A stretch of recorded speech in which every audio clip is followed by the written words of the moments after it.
नमस्कार, E24 के YouTube और Facebook पेज पर आपका स्वागत है। मैं हूं आपके साथ नम्रता शर्मा। आज हम बात करेंगे हिंदी सिनेमा की एवरग्रीन अदाकारा रेखा की।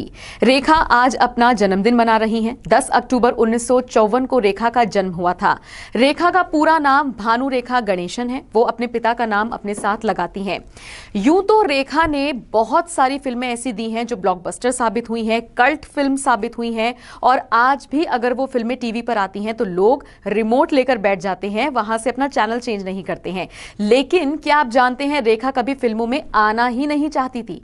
जी हां, रेखा ने खुद इस बात का खुलासा एक इंटरव्यू में किया था। इसके अलावा एक फंक्शन में भी उन्होंने इस बात का जिक्र किया था कि वो कभी नहीं चाहती थी फिल्मों में आना, एक्टिंग करना, और इस तरह का एक सक्सेसफुल करियर वो कभी अपनाएंगी, ये भी उन्होंने कभी नहीं सोचा था।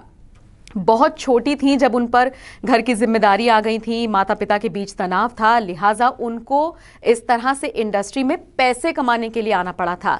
रेखा ने खुलासा करते हुए यह भी बताया था कि उनका रिकॉर्ड रहा है कि किसी भी डायरेक्टर, किसी भी प्रोड्यूसर, किसी भी एक्टर से उन्होंने कोई लिंक नहीं लगाया, कोई काम नहीं मांगा, वो किसी के पास नहीं गई, बल्कि उनके काम को देखते हुए बैक टू बैक उनके पास फिल्में आती चली गई थी। रेखा से जुड़े और भी ऐसे दिलचस्प किस्से हैं जो उनकी जिंदगी को और ज्यादा खूबसूरत बनाते हैं, या ये कहिए उनकी जिंदगी को और ज्यादा दिलचस्प बनाते हैं।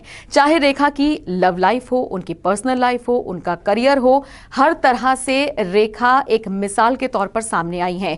वो दौर भी आपको याद ही होगा जब रेखा ने मुकेश अग्रवाल, जो कि एक बिजनेसमैन थे, उनसे शादी की थी।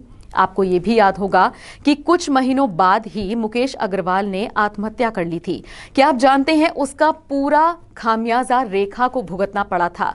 रेखा को डायन तक कहा जाने लगा था। लोगों ने सोच लिया था कि रेखा का करियर अब बिल्कुल खत्म हो जाएगा, लेकिन ऐसा नहीं हुआ। ऐसा भी नहीं है कि रेखा ने अपनी जिंदगी में उतार चढ़ाव प्रोफेशनल तौर पर नहीं देखे, ऐसा बिल्कुल हुआ है। रेखा ने बहुत सारी फ्लॉप फिल्में भी दी हैं, लेकिन उनको याद इसीलिए किया जाता है क्योंकि उन्होंने एक से बढ़कर एक हिट फिल्में दी हैं। डायन कहलाने के बावजूद, जैसा कि जिक्र मैंने पहले भी किया, उसके बाद भी रेखा संभली, उठी, और एक बार फिर से उन्होंने अपने आप को मजबूती से सबके सामने पेश किया। यही वजह है कि आज भी रेखा की खूबसूरती, रेखा की पर्सनल लाइफ और रेखा के पूरे ऑरा को आज के स्टार्स भी एडमायर करते हैं। यही वजह है कि आज के सुपरस्टार्स, यंग स्टार्स भी रेखा के साथ किसी ना किसी तरीके से काम करने की जद्दोजहद में लगे रहते हैं। बहरहाल, ये तो रेखा से जुड़ी कुछ बातें थी। आगे भी हम आपको उनसे जुड़े दिलचस्प किस्से सुनाते रहेंगे। आज के इस वीडियो में इतना ही, लेकिन बॉलीवुड की बाकी खबरों के लिए आप हमारे साथ जुड़े रहिए।